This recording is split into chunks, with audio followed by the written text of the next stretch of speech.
ಸ್ನೇಹಿತರೆ ನಮಸ್ಕಾರ. ನಾವು ನೋಡ್ತಾ ಇರತಕ್ಕಂಥದ್ದು ಯಾವುದು ಅಂತಂದರೆ ಈ ಏರಿಯಾ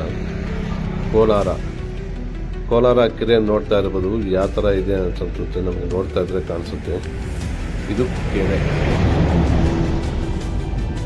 ಅಂಗ್ಲ ನೋಡ್ತಾ ಇರ್ಬೋದು ಎಷ್ಟು ಮಟ್ಟಿಗೆ ಇದೆ ಅಂತ ಅಂದ್ಬಿಟ್ಟು ಅರ್ಧ ಮುಕ್ಕಾಲು ಕೆರೆಯನ್ನು ಆವರಿಸಿದ್ದಾರೆ. ಎಲ್ಲ ಮುಚ್ಚಿ ಲಾಸ್ಟ್ಗೆ ಕೆರೆನೇ ಮುಚ್ಚಿ ಇವಾಗ ನೀರೇ ಬರ್ದಿರ ಮಾಡಿದ್ದಾರೆ. ನೋಡ್ತಾ ಇರ್ಬೋದು ನಾವು. ಪಾಪ ನಮ್ಮ DK ರವಿ ಕೂಡ ಹೋರಾಡಿ ಪಾಪ ಅವರು ಕಣ್ಮರೆ ಕೂಡ ಆಗ್ಬಿಟ್ರು ಲಾಸ್ಟ್ಗೆ ಕೊನೆಗೆ. ಕೋಲಾರ ಕೆರೆ ನೋಡಿ, ನೀರು ಕೂಡ ಬರಲ್ಲ ಇಲ್ಲಿಗೆ, ಬರೀ ಚರಂಡಿ ನೀರು. ಆ ಮನೆಗಳು ವಾಸ ಮಾಡ್ತಾ ಇರ್ತಿದ್ದ ನಮ್ಮ ಜನರು ಆ ನೀರು ಬರ್ತಾ ಇದ್ದಾವಲ್ಲ, ಆ ನೀರು ಕೂಡ ಸರಿಯಾಗಿ ಇದು ಕೂಡ ಬರಲ್ಲ.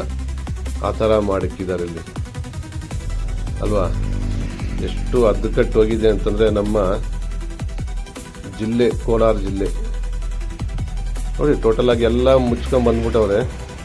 ಕೆರೆ ಎಲ್ಲ ಮುಚ್ಕೊಂಡ್ಬಂದು ನೀಟಾಗಿ ಮನೆಗಳ ಕಟ್ಕೊಂಡು ಇದ್ರ ಕೆಳಗೆ ಬಂದು ಕಾನೆ ಕಟ್ಟು, ಅದಕ್ಕೆ ಎಂಥದ್ದು ಇಲ್ಲ. ಇವೆಲ್ಲ ಚರಂಡಿ ನೀರಿದು. ಆ ಮನೆಗಳು ವಾಸ ಮಾಡ್ತಾ ಇದಾವಲ್ಲ, ಸೊ ಅವು ಯೂಸ್ ಮಾಡ್ತಾ ಇರಕ್ಕಂಥ ಚರಂಡಿ ನೀರೆಲ್ಲ ಬಂದು ಇಲ್ಲಿ ನಿಂತಿರಕ್ಕಂಥದ್ದು.